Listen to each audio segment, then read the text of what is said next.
Hello and welcome. You're watching News 9. I'm Shweta Kothari.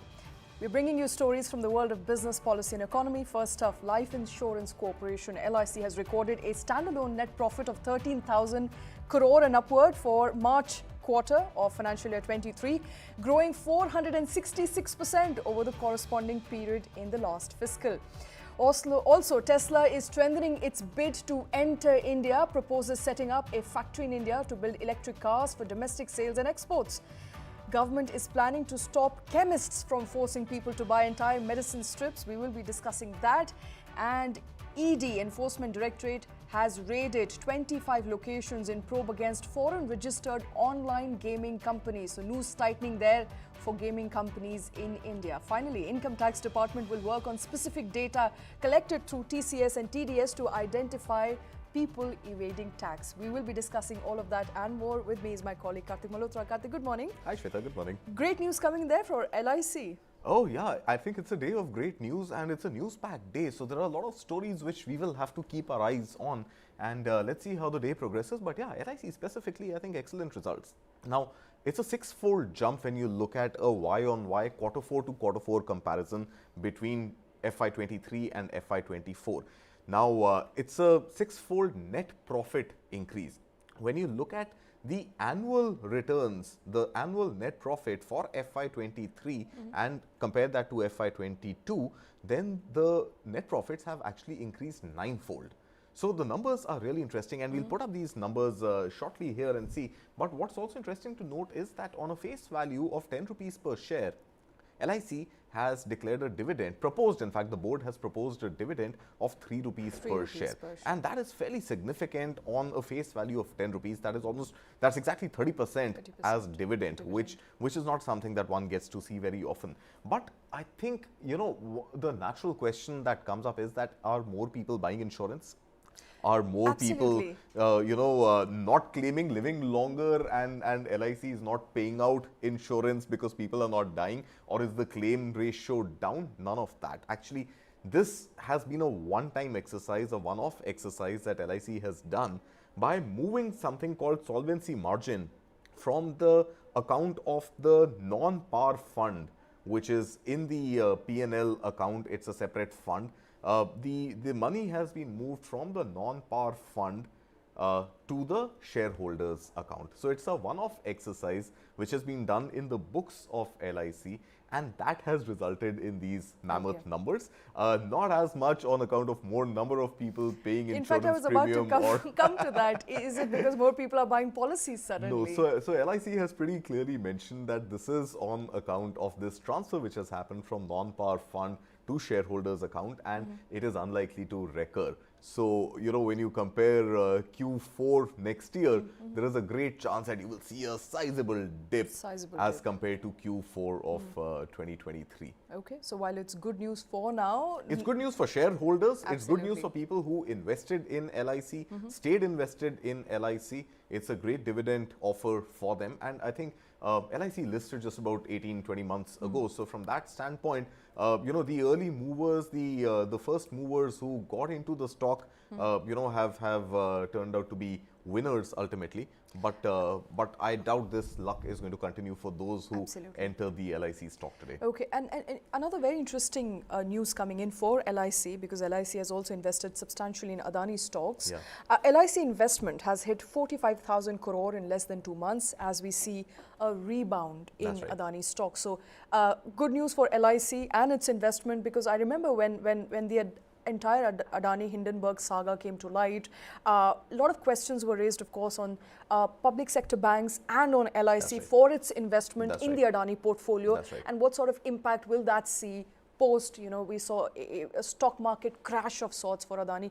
But now with stocks doing well and rebouncing, LIC is also making money on its stock value. Like is everybody else who has invested and stayed invested in the Adani Enterprises, Adani Ports, and all the 10 stocks listed in the Adani, from the Adani stable. So LIC, of course, is a large lender, and it has always been cash rich.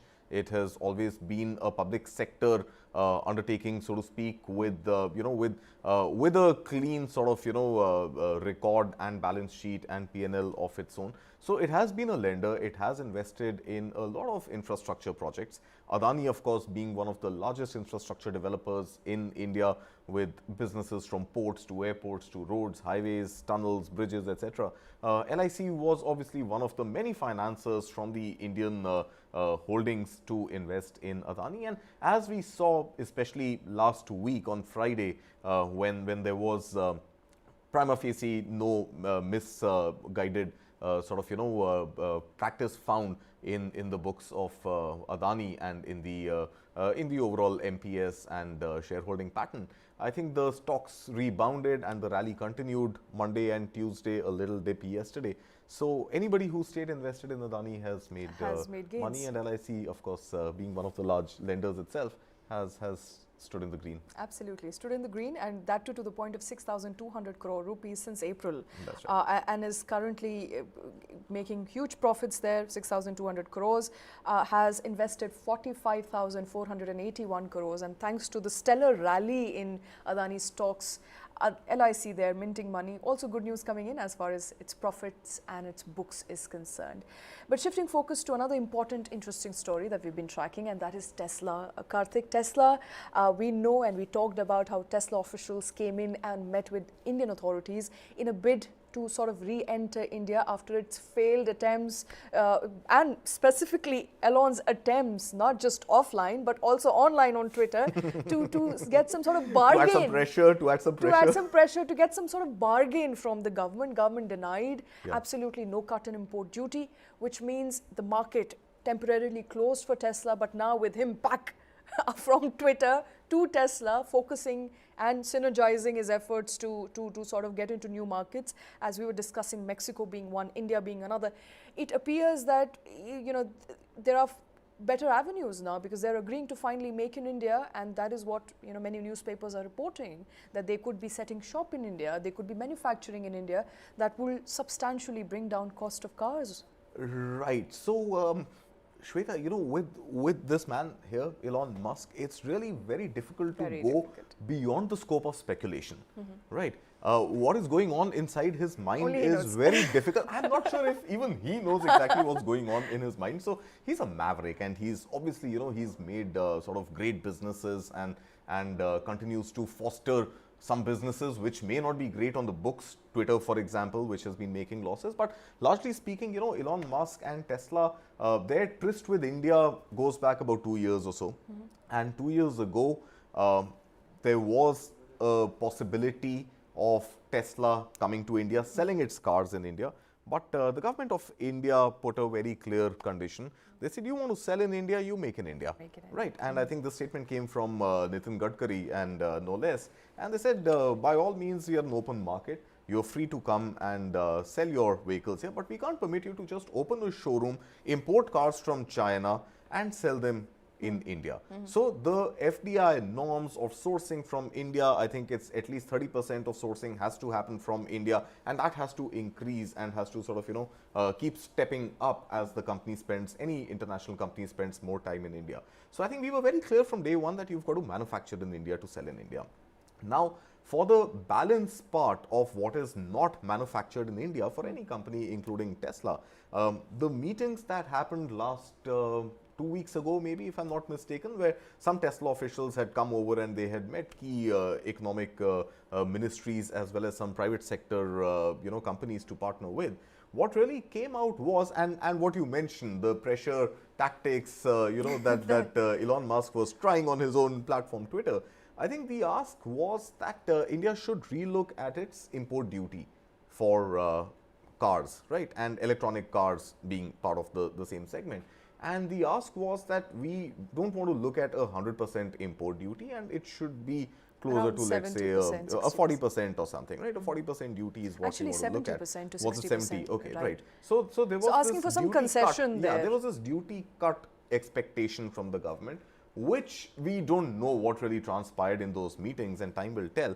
But I think this new update which is coming from Tesla is on account of of the announcement that, or the conversation rather, that Elon Musk had with the Wall Street Journal at an event yesterday in the US, where he was joining remotely from Palo Alto. And I think the question asked to him was that what is next for Tesla's international expansion? So he reiterated, like you also mentioned, that I've announced earlier and I stick to it, that Mexico is going to be my next bet outside USA. Then there was a specific question asked to him that does India seem like an interesting proposition, to which he responded absolutely. And that is where it pretty much started and ended. And then the speculation is right that, hey, is he coming? Is he going to invest? Will Tamil Nadu be the first plant? Is it going to be Karnataka? Is it going to be Gujarat? So I think all the speculation is ripe right now.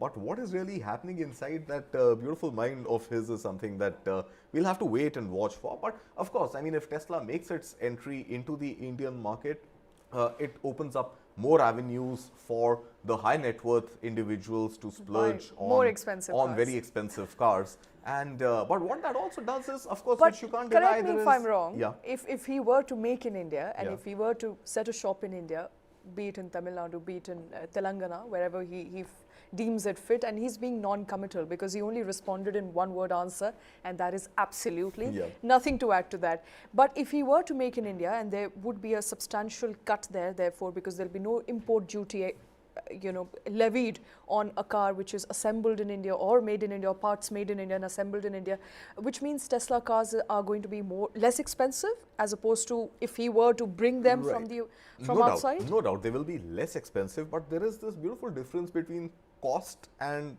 price. Okay. Your cost may be low, but you may not want to price it low.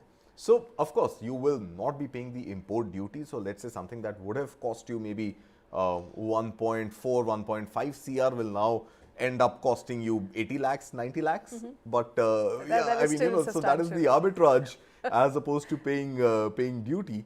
But yeah, I think that is where it sort of rests. Okay. So from what we know so far, and this is to just sum it up, Tesla is looking to re-enter India. We don't know when, we don't know how, but remember, there was a meeting of Tesla executives with the government officials as of last week, about 2 weeks ago, and reports are now coming in that there was discussion on setting shop in India, setting up plants in India. Those are, of course, very sort of initial preliminary information that we are getting from a variety of newspaper sources. We will, of course, have to wait and watch out for what Tesla has to bring on table for Indians, but Tesla cars there, people waiting in India to get their hands on Tesla cars. And just on the import duty part, Shweta, I think cars which are costing in excess of $40,000 have a 100% duty, and cars costing less than $40,000 have a 40% duty. So I think he was betting on the higher segment, higher price of cars, but the lower segment in the import duty. All right. And from what we know so far, the government did not agree to cut down import duty. So therefore, sort of, putting their case to rest. But they are now, of course, re-looking at entering India through official channels and through channels that government wants them to. We're going to move on now to another very important story that we're tracking, and that is coming in for people who buy from pharmacy. In fact, everybody who buys from pharmacy and who wants to not buy an entire strip of medicine, perhaps only buy 1 or 2 pills, and it becomes very difficult to sort of negotiate with chemists who do not want to give you 1 or 2 pills, they want to give you the entire strip. Government, it appears, is asking chemists not to force people to buy entire medicine strips. This could augur well for people who are only looking to buy, medicine in small amount, not spend too much. But it's going to be a very difficult process, Karthik. It won't be easy to keep a tab on what every chemist is selling and how they're selling. So, Shweta, I think, it's a good move. There is no doubt, right? Because there are generic drugs which are not very expensive, but then there are specialized drugs which are expensive, right? You get a strip of, let's say, a specialized drug for, a cancer treatment or for any other critical ailment, or even when we saw during COVID, wrongly prescribed or not prescribed remdesivir, one packet selling for 3,000 bucks or something, 10 tablets. These are, so the expensive medicines, of course, you don't need to consume the entire strip when it has been prescribed to you, but only a few, so the dosage is limited. So I think consumers not being compelled to buy an entire strip for medicines that they will not consume and eventually them expiring and sort of, going into waste completely into their dustbins. It's a great move from the consumer standpoint, right? Especially on non-generic, expensive, prescribed drugs. Now, the point is, it's important to take the entire industry together, and the real intervention will actually have to come from the packaging industry here, I believe. Of course, the pharma companies and the drug manufacturers themselves, but what is really critical here should be the packaging. Because what I foresee is this great chance of expired drugs possibly being palmed off, right? Or drugs which have labels smudged off, or a generic being palmed off because the packaging got cut in a way that the brand is not visible anymore. So I think the larger context here needs to be with the packaging industry and the pharma drug manufacturers sort of, having this great conversation together, where there should be smaller sizes available. So there should be single tablet packs, 2 tablet packs, 6 tablet packs. So, these permutations, combinations will have to be worked out so that the labeling, the branding, the price, the expiry date, all this is very clearly mentioned, even if you were to pick up a single tablet or a tablet quantity lesser than what the entire strip offers you. Because typically what happens is a rectangular strip, on one side of the strip you have all the information on pricing, packaging, date, all of that mentioned, and somewhere else you will have maybe, the dosage, the ingredients, the composition of the medicine. Now, how do you do that in a very small packet of, let's say a toffee-sized, candy-sized packet which just sells 1 tablet? So that is something that will have to be worked out. Of course, great that consumers don't have to pay for the entire strip if they're not going to use it, but you'll have to safeguard the same consumers that expired, wrong brands, wrong compositions are also not cut and sold to them, where they have no means to cross-verify. Perforation for that matter within the strip, so as to easily detach them and sell them off, as opposed to finding a scissor to cut it off, because that's also a very difficult task. And fearing wastage. Absolutely. Chemists often don't give you one tablet or 2 tablets. So I think all of that will have to be worked around with the packaging industry. What we know so far is that Department of Consumer Affairs has held the first round of consultation with senior representatives from pharmaceutical and medical devices industry. In fact, Drug Controller General, DCGI, were also present in the meeting. These are, of course, very initial sort of discussion. We don't know when that's going to happen. But as Karthik mentioned, packaging is going to be very important. You have to safeguard the same people whom you're trying to sell off 1 or 2 tablets as opposed to the entire strip. All of that will, of course, take a lot of working and a lot of, I suppose, work in the backdrop before you start selling off and before you start implementing any such advisory. But we're going to come back to that story. Shifting focus now to the gaming industry, which has been in government's radar for a very, very long time. Enforcement Directorate, we're told, has now raided as many as 25 locations belonging to these gaming industries, who don't really have sort of local offices, do they? They all operate from the outside, and in fact, local offices are sort of a front for them, because the operations don't really happen in India. Actually, as I read the story, Shweta, it's the reverse. So they've got offices in India, but they've got companies registered in island nations like Curacao, like Malta, and I think Cyprus, if I'm not mistaken, being the 3rd city. So they've got tax havens registered there. Yeah, tax havens, right? They've got offices registered there, but operations onshore. So it is, and hence the case of remittances kicks in, right? So Enforcement Directorate has raided apparently 25 locations, like you mentioned, among which 11 are in Delhi. If I'm not mistaken, 7 are in Gujarat, and the balance are between Andhra Pradesh, Madhya Pradesh, Maharashtra, where they have actually been able to seize up to close to what I think their estimates suggest about 4,000 crores is their estimation. They haven't been able to seize all that, but ED says that there is incriminating evidence and there is electronic evidence that about 4,000 crore rupees worth of remittances have been made by these 25 gaming companies, where money has been made in India and has been sent offshores to these three island nations of Curacao, Malta and Cyprus. And the paper trail there, or the filings that have been made to income tax departments via GST as well as taxes, indirect and direct taxes, has been that these are imports. So what these 25 companies allegedly, many of these 25 companies are apparently doing is that they are, on paper, they are showing that they are importing something from these international locations. Okay. Right. And they are paying up to 4,000 crore rupees for that import, whereas actually there is no import and this is just remittances money going out. Right. So that is what ED seems to be after, and rightly so.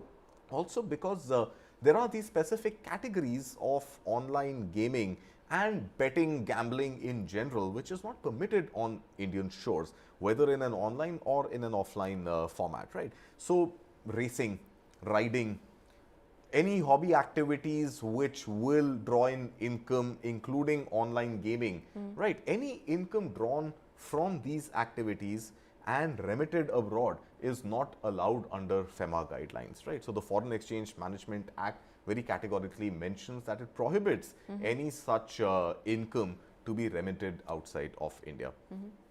So essentially, interesting story, because all of this money, and from what I'm reading at this point in time, is that all of them are linked to Indian bank accounts. All the offshore companies, all the offshore registered addresses are linked to Indian bank accounts opened in the name of proxy people who have no links with online gaming activity. In a sense, money is being routed through these countries, coming back into India through Indian bank accounts, and so a great way to evade taxes. The money that you're making in India is hitting your Indian account. You are offshoring that money, remitting that money to these island nations, but the bills you're producing is of imports, whereas actually you're making no imports. Right. So those, of course, are big allegations there coming in at this point in time for 25 gaming companies. In fact, an upward of 25 gaming companies. We're given to understand Enforcement Directorate is raiding them at the moment. The probe is on. We will bring more updates on that story. And finally, Income Tax Department, it appears, is collecting specific data through TCS, TDS to identify people who are evading taxes. This is a concerted exercise. We know government is tightening nose around collection of TDS. We've been extensively talking about it. But all of that data will now be collected, and there is going to be an act. I mean, from what I understand, from what I read, this is going to be a more concerted effort to figure out people who are evading taxes, as opposed to randomly picking up people and then assessing if they're tax evaders. So, Shweta, this story actually appeared in the Times of India today. Yes, it's important to mention that. I haven't really seen this in the wires, and no source really has confirmed this story to me yet.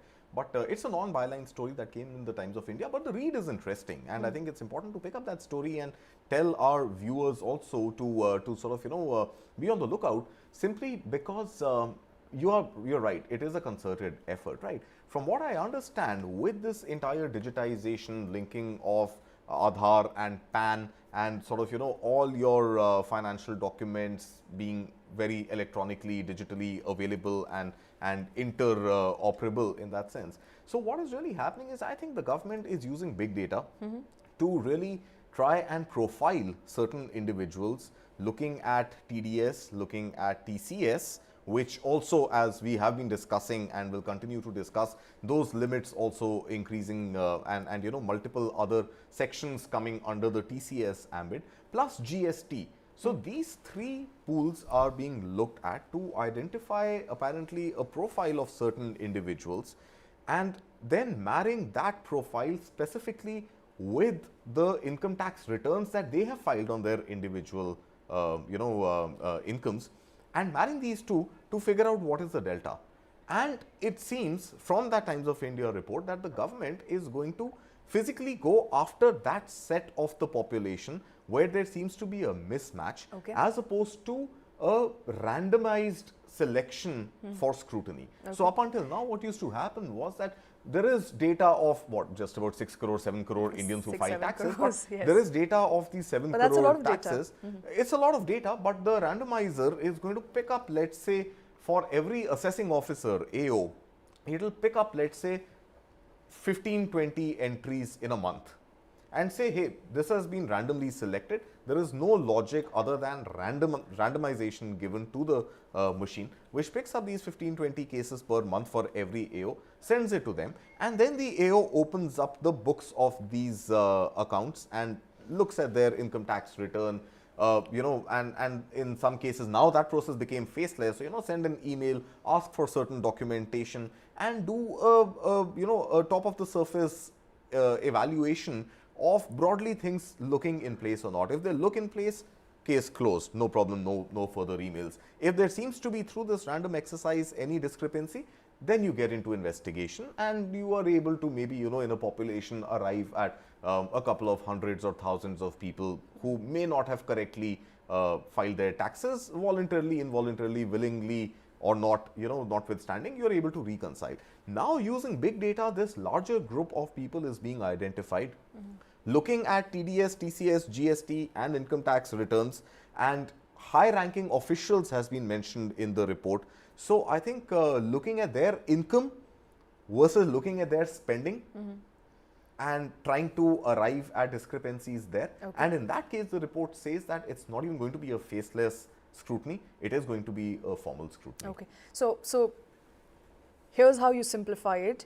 Let's say I go abroad, I spend about 30 lakh rupees in 2 different trips, but I'm only paying taxes, or I am essentially not paying. An income of, let's say, 30 lakh rupees. 30 lakh, or I'm declaring an income of 10 lakh rupee, but I'm spending 30 lakh on going abroad. I could be scrutinized if I am a high net worth individual. That's right. Right. So not necessarily a high net individual, but high net worth individual. But I think in general, high ranking.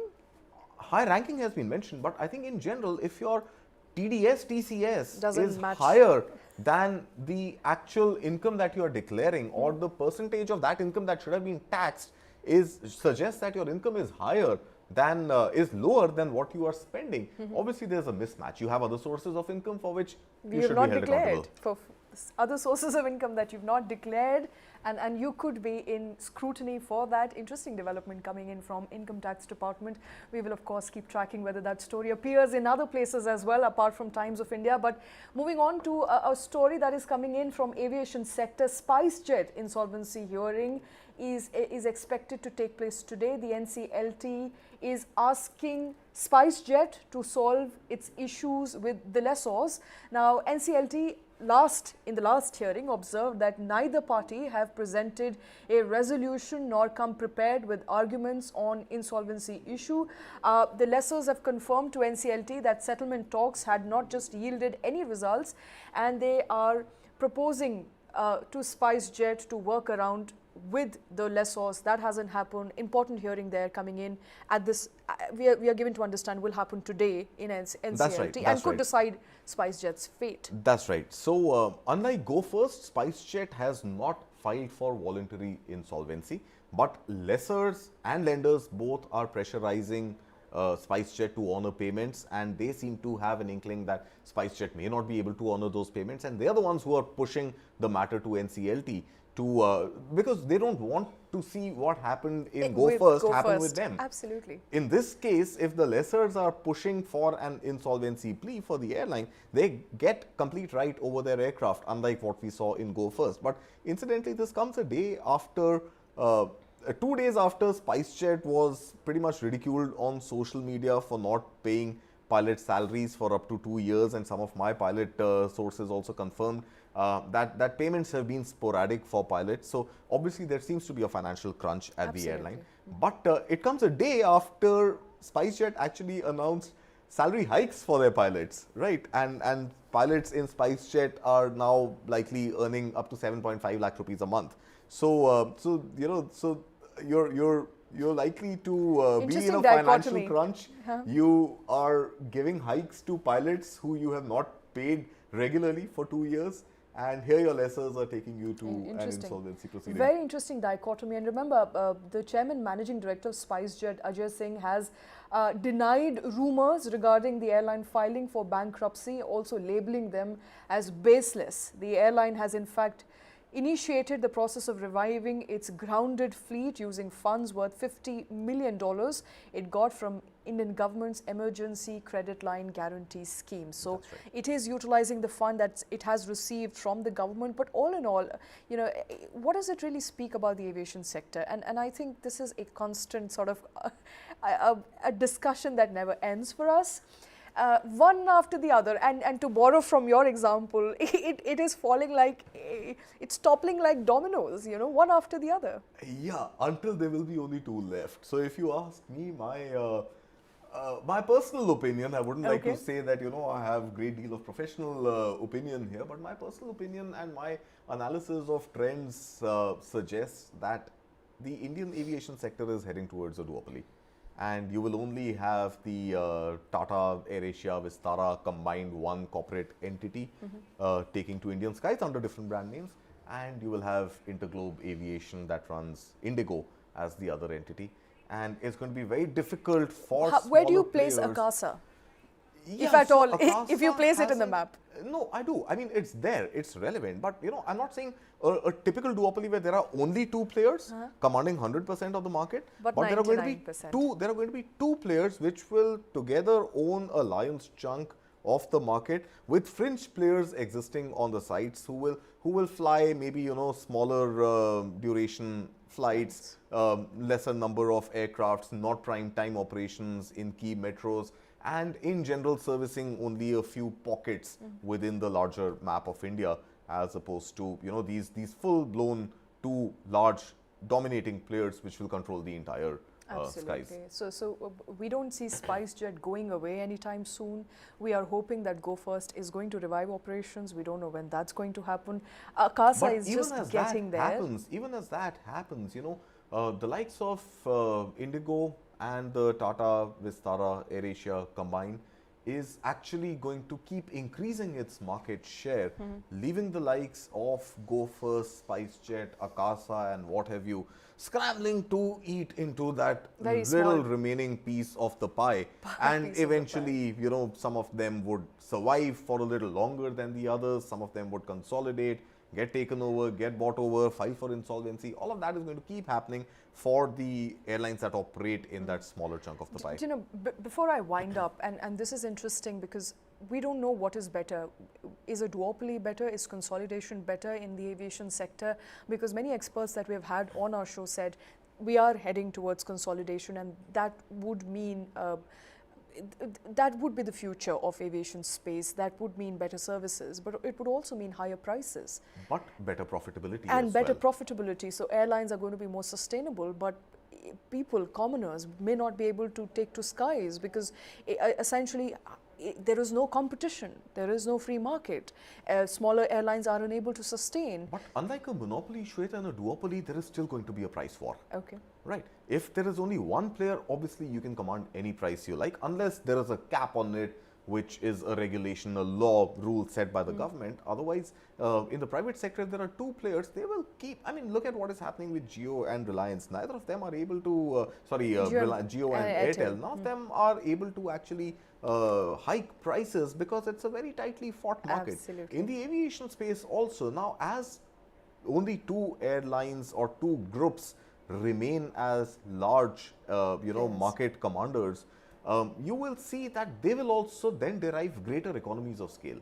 They will have more aircraft, they'll be flying more sectors, they'll be able to rotate crew, pilots, manage them more efficiently, have lesser idle time, have lesser number of aircraft on ground, and they will be able to then bring in efficiencies by way of commanding a larger share of the market to not let prices go up significantly while also improving their bottom line significantly. I just hope it doesn't come to a cement market where there is a cartelization. Everybody sits on the table and decides prices. It never goes lower than that price. Even when you know the raw material that goes into cement is getting far cheaper as opposed to the end price for consumers. Of course, it's a larger discussion on economies of scale, on what works better. Does a duopoly, a monopoly works better? Consolidation works better than a free market with multiple players? We will, of course, keep discussing all those trends and more, but all eyes there on SpiceJet today. NCLT will be hearing less or plea. We will, of course, have to wait and watch out for what happens in NCLT, whether there's going to be some sort of relief for SpiceJet at this point or not. But that's what we have in our top business headlines for today. Keep watching News9.